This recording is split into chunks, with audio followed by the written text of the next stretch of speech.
Moi, c'est Karine Corbin, je suis directrice du Centre culturel Yvonnel Bombardier. Je suis en compagnie de Michèle Nadeau, qui est technicienne en documentation à la bibliothèque Yvonnel Bombardier.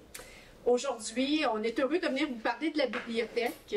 Vous savez que depuis quelques années, la ville de Valcourt aide la bibliothèque pour offrir à ses citoyens l'abonnement gratuit. Et on trouvait tout à fait normal de venir vous parler aujourd'hui des services de la bibliothèque, qu'est-ce qui se passe en 2025 et vous donner quelques statistiques également. Donc, notre première diapositive, pourquoi fréquenter la bibliothèque en 2025? On se fait souvent poser cette question-là par les gens. En fait, il y a plusieurs réponses. Évidemment, la bibliothèque offre un accès équitable à la connaissance en format papier et numérique. Maintenant, on offre des livres numériques. Et évidemment, pour la gratuité de l'abonnement, comme on vient de le dire, aux citoyens de Valcourt. C'est un lieu d'inclusion et de rencontre également, donc un lieu convivial et accessible à divers publics. On favorise le savoir-vivre ensemble et la bibliothèque aussi aide à briser l'isolement. Donc, je vous donne un exemple. Il n'est pas rare de voir une madame qui vient d'avoir un bébé venir à la bibliothèque. Souvent, elles sont seules, elles sont en congé de maternité, elles viennent à la bibliothèque. L'enfant plus vieux ou les enfants plus vieux jouent avec des jeux parce qu'on peut venir à la bibliothèque, pas juste emprunter des livres, mais s'amuser aussi. Donc, c'est une façon de venir rencontrer des gens et de briser l'isolement. C'est un espace de découverte et d'apprentissage.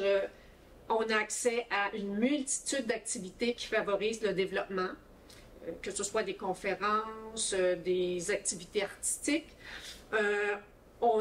La bibliothèque favorise la réduction de la consommation, évidemment grâce au partage des documents. Donc, les gens empruntent des livres, donc ça évite d'en acheter. Donc, on économise ou on réduit la consommation comme ça. On soutient aussi la réussite éducative. On a un beau programme qui s'appelle Accès Livre, où on envoie des livres dans les écoles et on offre aussi des activités aux écoles. Et la bibliothèque aide à réduire la fracture numérique. Donc, on a des ordinateurs, on a aussi des ressources numériques et on aide des gens qui se présentent à la bibliothèque à faire des recherches sur Internet également. Donc, je vous parle de quelques statistiques ici. Donc, en termes d'abonnés, nous avons 848 abonnés de la ville de Valcourt qui sont abonnés à la bibliothèque. C'est donc 39% des habitants qui sont abonnés, ce qui est excellent. C'est à peu près 30% à la moyenne nationale. Donc, on est très heureux de voir qu'il y a quand même beaucoup de gens qui sont abonnés. Et si on compare en 2023, ben c'est la même chose. Donc, on s'est maintenu dans le pourcentage d'abonnement. On a mis aussi les autres villes pour que vous voyez qu'il y a d'autres gens qui sont abonnés à la bibliothèque. Évidemment, là, il y a le canton de Valcourt, Maricourt, Racine. Je ne vous énumérerai pas tous les chiffres, mais on voit quand même qu'il y a d'autres gens que les gens de Valcourt qui sont abonnés, évidemment, mais la majeure partie des abonnés sont des Valcourtois. Donc, qui utilise la bibliothèque présentement?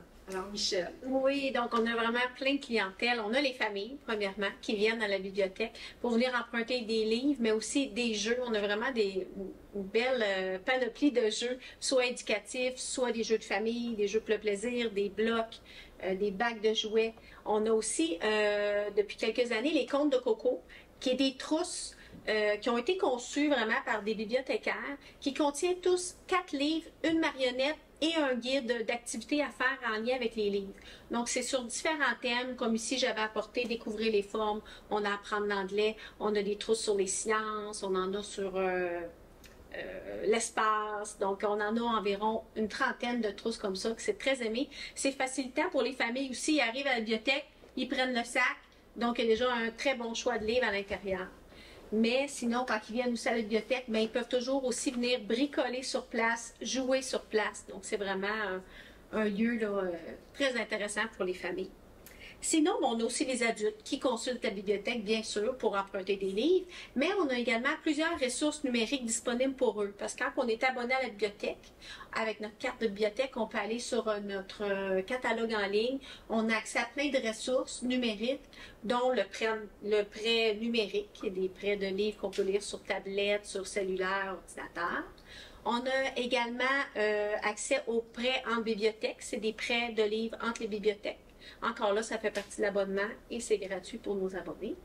On a aussi diverses applications, dont Tout apprendre. Donc, c'est une application qu'on peut aller suivre des cours. Donc, ça peut être des cours de langue, espagnol, français, anglais, mais aussi des cours de yoga, des cours de broderie. Donc, c'est une autre source vraiment d'informations intéressantes. On a également une application de généalogie. On a aussi l'application Libby, qui est dans des emprunts de revues, donc des périodiques que les gens peuvent emprunter en ligne, peuvent en prendre le nombre qu'ils veulent, les consulter. On a aussi l'abonnement à la revue Protégez-vous. Puis on a aussi tout nouvellement l'application Overdrive qui est pour emprunter des documents en anglais. Il y a également autre chose, mais là je vous ai nommé les principales. Dans notre clientèle, on a aussi les écoles, les étudiants. À tous les mois, on livre environ 1200 à 1300 livres dans les 6 écoles qu'on dessert, donc les 6 écoles de la région. Chaque enseignant reçoit un bac personnalisé à son nom avec environ 25 livres adaptés à sa classe, aux âges des enfants, à leur niveau de lecture aussi. Donc ça, c'est vraiment un service qui est très apprécié dans les écoles de la région. On les invite aussi à venir rencontrer des auteurs, venir voir des spectacles jeunesse. Donc, Accès Livre, c'est ça. Ensuite, on a des nouveaux arrivants dans la région depuis quelques années. Donc, ça me fait plaisir aussi on prépare des activités pour eux. On a aussi ajouté des livres multilingues dans notre collection, puis des livres bilingues aussi. Puis, je peux vous donner un exemple. Il y a environ un mois, on a reçu une classe de francisation. Puis on les a reçus à la bibliothèque, puis on a fait une activité spéciale pour eux, de expliquer nos services, on a visité, on a aussi fait des jeux avec eux, on a fait des causeries sur les coups de cœur littéraires. Donc ça a été vraiment une belle soirée, puis on a eu plusieurs abonnements aussi par la suite qui s'est fait là, avec les personnes qui étaient présentes ce soir-là. Mais on a aussi dans les écoles, on a des classes spéciales pour les jeunes en francisation aussi, donc ils viennent pendant les périodes scolaires aussi là, faire des activités qu'on prépare pour eux.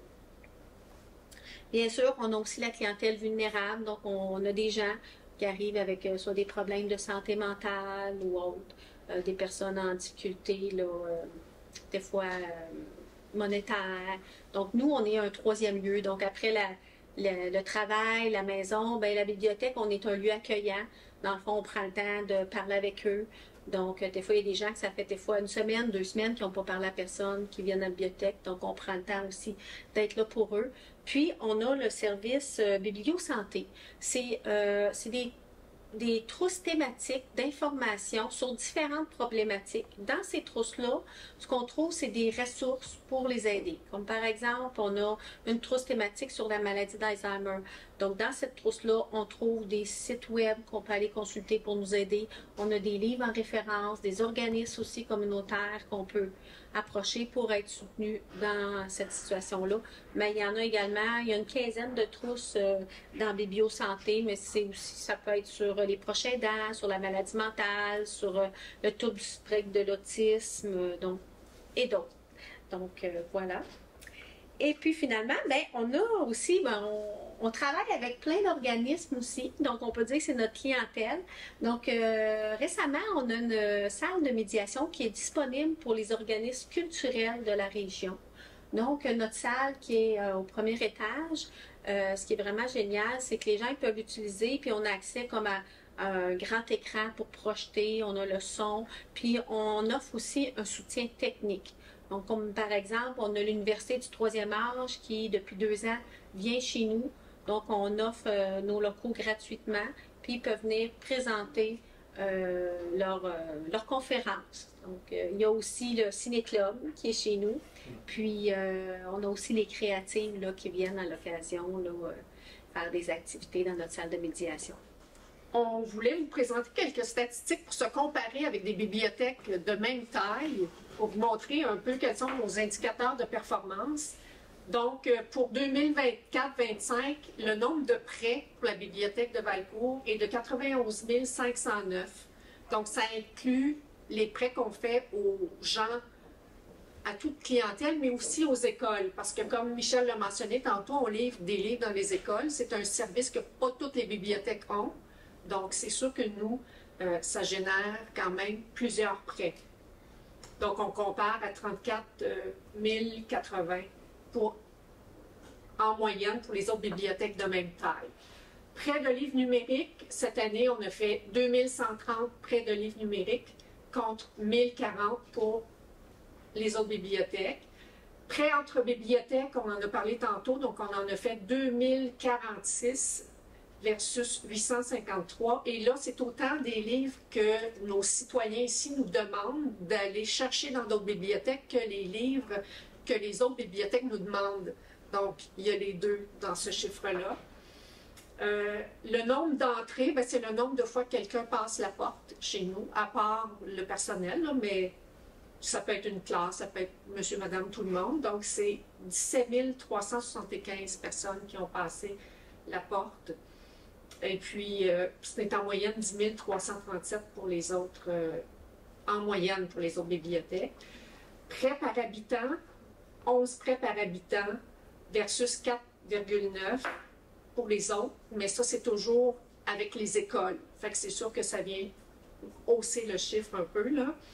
Puis, les participants aux activités, on a eu 2873 participants aux activités de la bibliothèque. Si j'avais inclus tout le centre culturel, ça aurait été autour de 5000, parce que là, je n'ai pas inclus les vernissages ou tout ce qui était plus en lien avec les arts. J'ai vraiment mis plus que ce qui était en lien avec la bibliothèque, les conférences. Donc, c'est 2873. Puis, en moyenne, 1083 pour les autres bibliothèques de même taille. Quelques projets qui s'en viennent pour nous dans la prochaine année, l'année qui est déjà amorcée. Donc, on va déplacer des collections afin de leur donner une meilleure visibilité. Donc, ceux qui sont habitués à venir chez nous, vous allez être un petit peu mélangés parce qu'on s'amuse à tout déplacer pour vous faire découvrir autre chose. Préparer des présentoirs thématiques sur le monde en collaboration avec Valcourt 2030. Donc, on est en train de travailler sur un projet. Donc, à chaque 2 mois, on va avoir une étagère spéciale sur une partie du monde et il y aura une petite fiche d'un nouvel arrivant qui va nous parler de lui, de ses livres coup de cœur que nous, on va mettre à la bibliothèque. Donc, les gens, la population, vont pouvoir découvrir un peu la littérature ou les goûts d'une personne qui vient d'une autre communauté, d'un autre pays. Donc, on est en train de travailler ça avec Valcourt 2030. On offre 3 soirées de jeux loup-garou par année et la majorité sont faites en partenariat avec la Maison des Jeunes. Je dis la majorité parce que la Maison des Jeunes nous dit si elle participe quelques semaines avant. Donc, mais jusqu'à présent, ils sont avec nous. On est très heureux de cette collaboration-là. Donc, on invite les jeunes de 10 à 15 ans à venir jouer au loup-garou, tout simplement. Et ils viennent manger de la pizza avec nous. Et ensuite, on joue au loup-garou. Et la Maison des Jeunes fournit les breuvages, les chips. Donc, c'est assez populaire comme le jeu loup-garou, c'est un jeu de rôle. Dans le fond, les jeunes, ils pigent une carte qui leur disent un rôle, puis ils ont chacun un personnage. Puis, il faut qu'ils trouvent c'est qui le loup-garou. C'est comme un jeu de société, mais... et ça nous permet de recevoir les adolescents qu'on voit quand même peu, à part quand ils viennent avec les classes. Souvent, ils désertent la bibliothèque, mais ça nous permet de les ramener un peu à la maison. La Nuit des mots, en collaboration avec les éclaireurs, ça fait 2 années consécutives qu'on tient cette activité-là et j'ai parlé avec Michel Benoît des éclaireurs et on pense faire une édition dans la prochaine année. Et dans le fond, on parle de poésie, de slam, d'écriture. Donc, cette année, on avait invité quelques auteurs à venir nous parler, à faire des jeux d'écriture avec nous. Et la dernière fois, même les gens ont présenté ce qu'ils avaient écrit à chaud comme ça dans l'atelier d'écriture. Donc, on a eu un micro ouvert. Donc, c'est peut-être quelque chose qu'on va ramener cette année. Ça permet aux gens de créer puis des fois livrer des messages surprenants. Et l'école était aussi impliquée avec nous, l'école L'Odyssée. Donc, il y a des jeunes qui sont venus avec l'école dans l'après-midi, qui sont venus en soirée et qui ont participé aux ateliers en soirée, qui ont livré des poèmes. Donc, c'était vraiment un beau moment si jamais ça vous intéresse. Ensuite, offrir une programmation d'activités variées pour atteindre un objectif de 2400 de participants. Donc, nos traditionnels, l'heure du conte, évidemment, on en a un à chaque mois, des spectacles jeunesse, il y en a un par exemple à l'Halloween, et des conférences. Là, on a travaillé là-dessus et je ne veux pas trop m'avancer parce qu'on n'a pas signé les contrats, mais vous resterez à l'affût. On a plusieurs belles conférences qui s'en viennent au cours de l'automne. Et on veut évidemment bonifier notre collection de jeux de société et de jeux d'éveil. Vous savez, à la bibliothèque, on a autour d'une centaine de jeux de société aux adultes et on en a tout autant à la bibliothèque des enfants. Donc, pour les enfants, on a beaucoup de jeux d'éveil pour favoriser le langage. Et ensuite, pour adultes, bien, on a de tout, des jeux de plateau, des jeux collaboratifs, des jeux comme on a évoqué tantôt, où les gens prennent des rôles. Donc, tout ça, les gens peuvent venir les emprunter à la bibliothèque. Des fois, si les gens ont le goût d'essayer un jeu avant de l'acheter, bien, c'est une bonne chose de venir l'essayer chez nous, et ensuite l'acquérir si ça leur a plu. Activité estivale au Centre culturel, Michel. Donc, cet été, on a encore le club de lecture d'été TD qui revient. À chaque été, on s'inscrit. C'est un club de lecture qui est vraiment partout au Canada. Donc, ce qu'on fait, le but, c'est d'inciter les jeunes à venir à la bibliothèque pendant l'été pour conserver les acquis de lecture. Donc, de diverses façons, on les attire en faisant des activités. Donc, cette année, on va avoir des activités libre-service. On va avoir, comme par exemple, on cache des cartes postales dans la bibliothèque à chaque semaine. Parce que le thème, c'est un été autour du monde. On va également avoir une grande carte du monde que les jeunes vont devoir aller positionner des éléments différents, comme par exemple des aliments ou ça peut être des instruments de musique. On va avoir aussi un bricolage qui va être dessine ton drapeau. Dans le fond, chacun va confectionner son propre drapeau, puis on va faire une œuvre collective qui va être également dans la bibliothèque. À l'extérieur, on va avoir un sentier des contes. Donc, c'est une histoire sur grand carton on peut sur différentes planches, dans le fond, puis on peut lire l'histoire à l'extérieur. Il va y avoir un petit mot croisé avec ça. Puis, dans le club de lecture d'été TD, à chaque année, on offre aussi des activités au camp de jour. Donc, on les invite, on les reçoit. Chaque groupe vient au moins une fois. Puis, on a plein d'autres activités libre-service qui peuvent profiter pendant l'été. Là, justement, samedi dernier, j'ai rencontré les moniteurs. Ils sont venus à la bibliothèque. Donc, ils ont fait une petite visite de qu'est-ce qui va être possible pour eux pendant l'été. On va aussi avoir les heures du conte dans le parc. C'est 4 heures du conte dans différents parcs de Valcourt. Ça a lieu les jeudis matins du mois de juillet. Donc souvent, c'est pas rare de voir des petites garderies, des grands-mamans avec des petits-enfants qui vont au parc. Donc souvent, c'est un conte qui est lu avec un petit jeu. Des fois, on offre une petite collation glacée. Donc ça, c'était vraiment le fun aussi l'été. Puis finalement, ben, on a une très belle exposition, encore une fois, au Centre culturel. Il va y avoir, dans le fond, il y a Luce Meunier, qui est du canton de Valcourt, qui expose. Puis on va avoir un rendez-vous artistique qui va avoir lieu le 5 juillet. Et puis Luce Meunier va être ici sur place avec nous. Elle va animer un atelier artistique. Puis, on va avoir aussi des activités à l'extérieur de danse avec une communauté qui vient des Philippines. C'est des nouveaux arrivants dans la région. Puis, il va y avoir toutes sortes d'autres activités aussi là, lors de cette journée-là. Donc, vous pouvez aller voir notre site Internet si vous voulez plus de détails. On pourrait juste finir en disant qu'il va y avoir une activité libre-service aussi tout l'été au Centre culturel. Donc, les gens vont pouvoir venir broder. Donc, dans notre salle de médiation, les gens vont pouvoir, à l'aide de la laine, sur une grille, faire passer la laine, puis essayer de faire des dessins avec la laine. Et ça va rester là. La personne suivante va faire la même chose. Et tout l'été, la laine va s'accumuler sur les différentes grilles, parce qu'il y en aura plusieurs, des plus courtes pour les petits, des plus hautes pour les plus grands. Donc, c'est un travail collectif qui va se dessiner tout l'été. Les gens vont laisser leurs traces. Alors, les gens qui viendront à la bibliothèque ou visiter les expositions pourront participer, même plus qu'une fois. Donc, on vous a parlé pas mal de ce qui s'est fait et ce qui s'en vient à la bibliothèque. Et on a un dernier point, et c'est la motion pour la liberté intellectuelle en bibliothèque publique. Vous en avez peut-être entendu parler. Ça a été présenté à l'UMQ.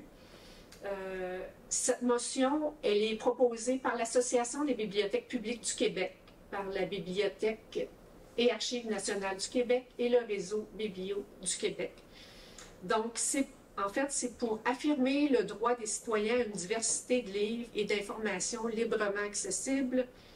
C'est pour soutenir les équipes de bibliothèques dans le développement des collections et pour protéger la bibliothèque de toute tentative de censure ou de retrait arbitraire de documents. Donc, il y a une centaine de villes jusqu'à présent au Québec qui ont adopté cette motion. Et je sais que, que la ville, le canton de Valcourt, en fait, l'a adopté. J'ai eu vent de ça et écoutez, on vous en parle, on lance ça dans l'univers si la ville a le goût d'adopter la motion. On serait très heureux d'être appuyé par vous puis de voir que vous êtes en faveur de la liberté d'expression. Alors, c'est tout pour nous aujourd'hui. On vous remercie beaucoup de votre écoute et si vous avez des questions, on est ouvert à y répondre. Vous avez quoi une activité que vous faites de vente de certains livres? Oui. C'est annuel ou c'est... Oui, ben, c'est ça, ça a eu lieu là, la fin de semaine du 31 mai. Dans le fond, c'est une grosse vente de livres. On avait fait un concours aussi. Les gens pouvaient aller s'inscrire pour gagner une course rapide avant pour remplir un sac de livres gratuitement. Donc, il nous reste des livres à vendre. On les a déposés dans la bibliothèque côté adulte sur des grandes tables. Donc, les livres, ce qui nous reste, vont rester là une bonne partie de l'été. Donc, les livres sont en vente au coût de 1 $. Donc, on vous invite à venir nous visiter. Donc, des fois, c'est pratique. On part en voyage, on va avoir un livre que c'est pas grave si on abîme. Mais on a plein de romans, mais on a aussi des grands livres là, avec des magnifiques photos. On avait plusieurs bandes dessinées aussi. Donc, ça vient d'avoir lieu. On a eu beaucoup de monde qui sont venus, aux alentours de 200 personnes. Donc, on était très contents parce que c'est sûr qu'à chaque année, on achète quand même beaucoup de livres. Mais à un moment donné, si ça ne rentre plus dans l'espace, on n'a pas le choix d'en élaguer. Donc, vraiment, là, c'est comme ça. On ne peut pas agrandir l'espace par en dedans. Le mané, on est au maximum, puis il faut faire de la place. Donc, mais ça en fait profiter d'autres. Donc, on est content quand les gens sont heureux de partir avec des petits trésors. J'ai envie de rebondir sur ce que Michel dit. On a deux boîtes aux lettres. Hein? Oui. Il y en a une qui est installée par la ville, l'autre dans le parc du centre culturel. Et les gens peuvent aller laisser un livre et en prendre un. Donc, c'est une formule d'échange. Et c'est là tout l'été pour ceux qui sont intéressés. Donc, nous, on s'assure aussi qu'il y ait toujours un peu des livres. Donc, on fait la surveillance de ça. Puis, quand on a des livres, justement, qu'on a élagués, on les remplit si on voit qu'il n'y a plus grand-chose. Là, mais les gens, ils apprécient. Ils nous appellent pour savoir si les boîtes aux lettres qui ont été installées. Là. Oui. C'est ça. Puis la bibliothèque, ben, c'est pour tout le monde. Hein? On n'est pas obligé d'être abonné pour venir à la bibliothèque. C'est vraiment un lieu public. Donc, on invite tout le monde à venir nous visiter. On a un petit service de dépannage de photocopie, les postes d'ordinateur. Puis c'est vraiment un lieu aussi pour l'été. Il y en a qui viennent juste à la bibliothèque pour se rafraîchir. On a l'air climatisé. On a vraiment des beaux fauteuils. Puis, ben, c'est ça. Ça nous fait plaisir de recevoir. Il y a un blog aussi où c'est des gens qui font un blog. Un blog? J'ai vu ça en tout cas, il y a des gens qui faisaient des... Ben, des fois, on fait des petites capsules vidéo. C'est ça, peut-être? Oui, c'est l'équipe des communications qui nous sollicite pour qu'on puisse faire la promotion des livres. Donc, à tout bout de champ, on fait des petites vidéos. Là, pour... Oui. Ah, les podcasts, peut-être. Ah, les podcasts du centre culturel, là, avec les artistes là, qui venaient. Ouais. C'était peut-être plus via le centre d'exposition. Là. Oui, c'est ça. Mais vous allez voir Michel à quelques reprises parce qu'on la filme lorsqu'elle déballe les boîtes de livres qu'on reçoit. Oui. Elle vous donne quelques titres en primaire. Oui, c'est ça. On fait toutes sortes de vidéos. Là, Merci beaucoup. Ben, ça fait plaisir. Merci à vous autres. Puis merci de soutenir là, Les gens sont vraiment contents là, de la gratuité. Là, on reçoit beaucoup de commentaires. Là, fait que, vraiment chouette. Merci.